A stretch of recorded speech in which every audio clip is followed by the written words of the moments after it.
Hello everyone. Welcome to Souji travel stories. అందరూ బాగున్నారా? నేను ఇప్పుడు మీకు కార్న్వాల్ ట్రిప్ గురించి చెప్తాను. మేము టోటల్ 4 ఫ్యామిలీస్ ప్లాన్ చేసుకున్నాము. 4 డేస్. అందులో 1 డే వెళ్ళడానికి మధ్యలో బ్రేక్స్ తీసుకుంటూ వెళ్ళాము. మళ్ళీ 2 డేస్ ఎంజాయ్ చేసాం. మళ్ళీ 1 డే మాకు రిటర్న్ అవ్వడానికి సరిపోయింది. మేము కుకింగ్ చేసుకున్నాము. అక్కడ టెస్కో ఉంటే టెస్కోలో తీసుకున్నాం. బికాజ్ వే చూడండి ఎలా ఉందో. సో, అందుకే ముందే మేము టెస్కో తీసుకున్నాం. ఇక్కడికి 30 మినిట్స్ టెస్కో. సో, అందుకని. Next accommodation. ఇది వచ్చేసి హ్యాంగర్ మేనర్ ఎస్టేట్‌లో ఉంది. తీసుకున్నాం అకామిడేషన్ వచ్చేసి 4 ఫ్యామిలీస్ కాబట్టి మేము ఈ రిక్వైర్మెంట్ బట్టి 2 ఆర్ 3 కూడా తీసుకోవచ్చు. ఇదంతా అకామిడేషన్ చుట్టూ ఉన్న ప్లేసెస్ అనమాట. అండ్ ఇక్కడ నియర్ బై ప్లేసెస్‌కి మేము వెళ్ళాం. ఎక్కడికి వెళ్ళము అనుకుంటే ఇక్కడే కిడ్స్‌కి ఏమన్నా బుక్ చేసుకొని ఇక్కడే ఎంజాయ్ చేయొచ్చు కూడా. నెక్స్ట్ డే మేము న్యూ పర్ల్స్ బీచ్‌కి వెళ్ళాము. ఇదే అనమాట అది. మే అక్కడ కొంచెం వాకబుల్ కూడా ఉంది. సో, అది అది ఎలా అంటే కొంచెం పైకెక్కాలి. సో, అది కొంచెం కష్టమే పైకెక్కడం. బట్ వ్యూ చూడండి ఎంత బావుందో పైనుంచి. సో, ఇక్కడ ఫుల్ ఎంజాయ్ చేశామనమాట. వాటర్ దగ్గరికి వెళ్ళడం, రావడం. అండ్ కొంచెం ఆ రోజు రైనీ కూడా ఉంది. సీ ఈగల్స్ చూడండి ఎలా ఉన్నాయో. అండ్ తర్వాత మేము రాక్ బీచ్‌కి వెళ్ళాము. ఇది సముద్రం అటువైపు, ఇటువైపు ఉంటుంది. మధ్యలో ఇలా ఇసుకుంటుందనమాట. ఈ ఇసుకలో ఆడుకునే వాళ్ళు ఆడుకోవచ్చు, కూర్చోవచ్చు. ఎవరిష్టం వాళ్ళది. కానీ బావుంది ప్లేస్.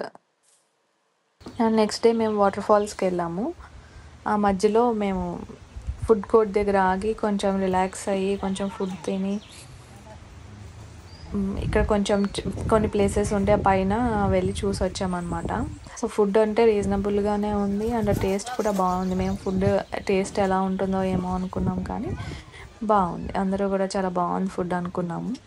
అండ్ ఈ ప్లేస్ అంతా కూడా ఆ వాటర్ ఫాల్స్‌కి వెళ్ళే ప్లేస్ అనమాట. ఈ వాటర్, స్టోన్స్ అండ్ ఈ చెట్లు చాలా పెద్ద పెద్దవి ఉన్నాయి. నేచర్‌కి చాలా బావుంది. ఈ వాటర్ ఫాల్స్‌కి వెళ్ళే ప్లేస్‌లో ఫోటోస్ అయితే చాలా బా వచ్చినియి. సో, ఫుల్ ఎంజాయ్ చేసాం. ఆ వాటర్ ఫాల్స్‌కి వెళ్ళే టైంలోనే మేము ఫుల్ ఎంజాయ్ చేసాం. ఇదొక సేక్రెడ్ ప్లేస్ అనమాట. ఇక్కడ వీళ్ళు 1000 ఇయర్స్ నుంచి బిలీవ్ చేస్తారంట. అండ్ ఇక్కడ చెట్టుకి కాయిన్స్ కూడా పెట్టారు. మీరు వీడియోలో అబ్జర్వ్ చేశారో లేదో. సో, ఇదంతా తర్వాత ఆ వాటర్ ఫాల్స్ తర్వాత టెంటాంగిల్ బీచ్ క్యాజల్ అని వెళ్ళాము. బ్రిడ్జ్ దగ్గరికి వెళ్ళాము ఫస్ట్. కానీ బ్రిడ్జ్ కన్‌స్ట్రక్షన్‌లో ఉంది. అక్కడి వరకు వెళ్ళలేదు. బట్ కొన్ని ఫోటోస్ తీసుకొని అయితే వచ్చేసామనమాట. సో, ఇదంతా మేము వాక్ చేసి వెళ్ళామనమాట. సో, అందుకని జస్ట్ కొన్ని వీడియో తీసానమాట. నేచర్ బావుంది కదా అని చెప్పి. అండ్ ఇక్కడ ఒక మూవీ కూడా తీశారండి చూడండి. విండ్ ఎలా ఉందో అసల. ఇదంతా మేము వర్క్ చేస్తున్న ఏరియా అనమాట. అండ్ నేను ఈ వీడియోలో అకామిడేషన్ లింక్ అవన్నీ యాడ్ చేస్తాను. ఎవరైనా ఇంట్రెస్ట్ ఉండి వెళ్ళాలనుకుంటే వాళ్ళు బుక్ చేసుకోవచ్చు. అండ్ మేము వెళ్ళిన ప్లేసెస్ లొకేషన్ డీటెయిల్స్ యాడ్ చేస్తాను. Please do subscribe. Thank you. Bye.